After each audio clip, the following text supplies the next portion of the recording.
I am the Philosophical Bachelor, and today I want to talk about Meno, which is Plato's book on ethics and epistemology.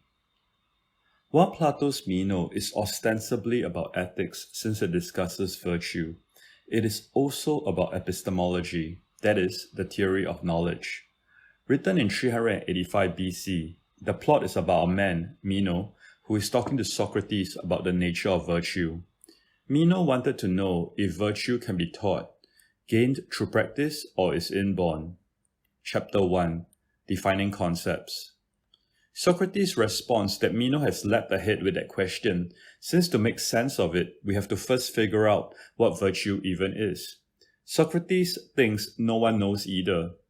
Meno suggests that virtue in a man consists in the ability to manage public affairs, help his friends, and harm his enemies. In a woman, it is to manage the household well and submit to the husband. He thinks for other categories of people like the elderly, children, and slaves, other virtues apply. Socrates points out that Meno is giving different instances of virtue, but just hearing examples of virtues are not enough to tell us what virtue is. To know that something is an example of a category, we first need to know what that category even means, since otherwise how will we know that the example fits? This is known as the problem of the criterion, though Plato does not explicitly call it that. There must be something common among these examples that give them the form of virtue. Returning to Meno's example, Socrates asks if by good management does it include managing with moderation and justice. Yet justice is not the same as virtue, but once again is an instance of a virtue.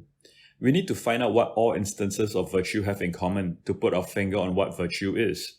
What is the form or essence of virtue?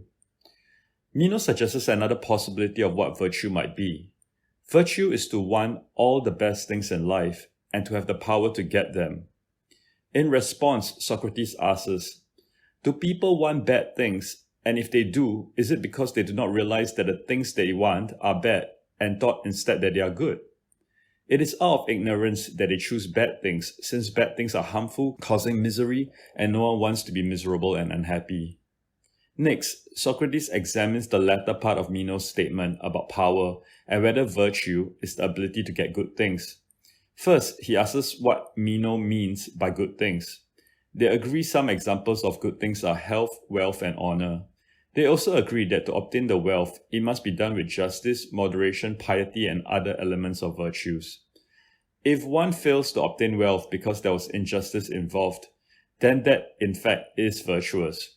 Hence, it is not having wealth that is virtuous, but the elements of virtue such as justice, which brings us back to having to define virtue as a concept, as a whole.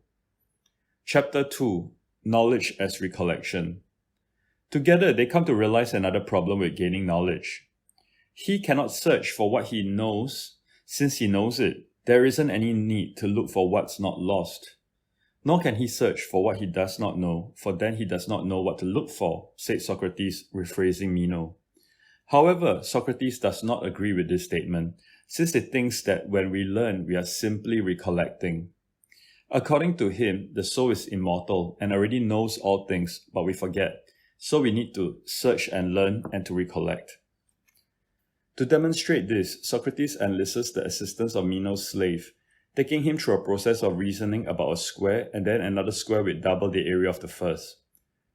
At first, the slave was confident that the second square would simply have doubled the length of the sides of the first, but as Socrates continues to interrogate him, he realizes that he is mistaken. According to Socrates, now that the slave realizes he does not know, he will want to find out instead of being overconfident about things he does not know. Socrates then continues to guide him to a solution, but claims that the slave is simply expressing his own opinions which all along has been within him. The slave was simply stimulated by Socrates' question, or in Plato's terminology, recollecting. I link now a reenactment of this scene which will help clarify the mathematics. From this, Socrates also believes he has proven the immortality of the soul, since the truth of the reality is there in the soul, which he could only have gotten if the soul was living immortally. Chapter 3. Method of Hypothesis. Socrates next uses the method of hypothesis to try to answer Meno's question on whether virtue can be taught despite not yet having defined the concept. What sort of thing must virtue be in order to be teachable or otherwise? For virtue to be teachable and learnable, it needs to be a kind of knowledge, since only knowledge can be taught and learned. Hence, the key question is virtue knowledge? Socrates proposed to hypothesize that virtue is the good in itself. If there are good things that are knowledge, then virtue might not be a kind of knowledge. Virtue makes us good. A good person is one who does good. The earlier examples of good things were health, strength, beauty, and wealth. But these things can also sometimes be harmful. For instance, courage without being mindful is recklessness, and confidence when not mindful can become overconfidence. Socrates suggests that if virtue is in the soul and is good, then it must be related to mindfulness, which is to think in advance of action, that is the opposite of thoughtlessness. They next discuss if the virtuous or the good are good by nature, that is virtue inborn? Socrates believes not, though his argument is fallacious. He argues that if it was inborn, we would try to identify such children, lock them up and guard them to prevent their corruption, so that when they are mature, they can be of use to the city. He implies that since that is not done, hence it is not inborn, but that is a non sequitur. That is, his conclusion does not follow from the premises. Since goodness is not inborn, then does it come from learning? This might hold if virtue is knowledge, but Socrates doubts this premise, since he cannot find any teachers that can teach virtue. He claims to have searched, so he is making an empirical claim. The sophists do profess to teach virtue for a fee, but according to a new person entering the dialogue, Anytus, the sophists are a plague and corrupt their students. What the sophists do teach their students are how to be confident when giving answers, even on things they do not really know about, that is, to be clever speakers. Anytus instead thinks that any Athenian gentleman would suffice, for they learned from other men before him, such as their fathers. Socrates argues against this, pointing out examples of sons of Athenians that have not managed to learn the virtues of their fathers, though they have successfully learned other skills such as horse riding from them. Surely the father would want the sons to be good men, but yet seem unable to teach them virtue, though they were able to teach other skills. Hence, Socrates empirically proves that virtue cannot be taught. Chapter 4. Knowledge and True Belief. If virtue isn't knowledge and hence cannot be taught, can people then be guided to do good? Socrates makes the distinction between knowledge and true belief. Prior to Edmond Gettier in the 20th century, knowledge was thought of as justified true belief. In Meno, Socrates proposes that one who has a true belief is as good a guide for action as one who has knowledge. However, the man with knowledge will always succeed, whereas he who has true opinion will only succeed at times, says Socrates. He compares knowledge to the statues of Daedalus, who is a sculptor whose works are so realistic that if they were not tethered to the ground, they would run away. True belief is like an untethered statue of Daedalus. They don't hang around for long, they escape from a man's mind, he writes. However, if they are tethered with chains of reason, they will remain in memory. So true belief, justified by reason, becomes knowledge, in line with the justified true belief criterion for knowledge. Hence, knowledge is more valued than only true belief. Relating it back to virtue, since virtue is not knowledge, we might still learn of it as true opinion. Both knowledge and true opinion are acquired and not innate. Hence, men are not naturally good, asserts Socrates.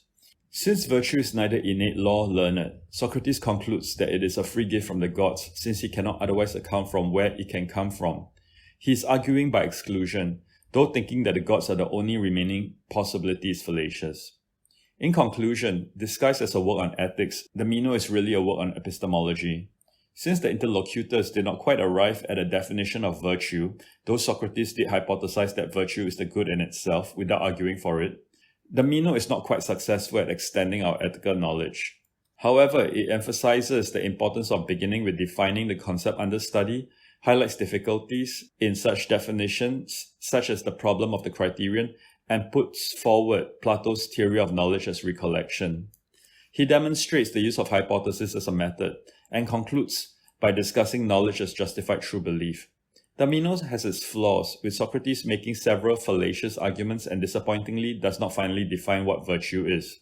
However, it is performative as a text on epistemology, with Socrates demonstrating why a theory of knowledge is needed to study ethics.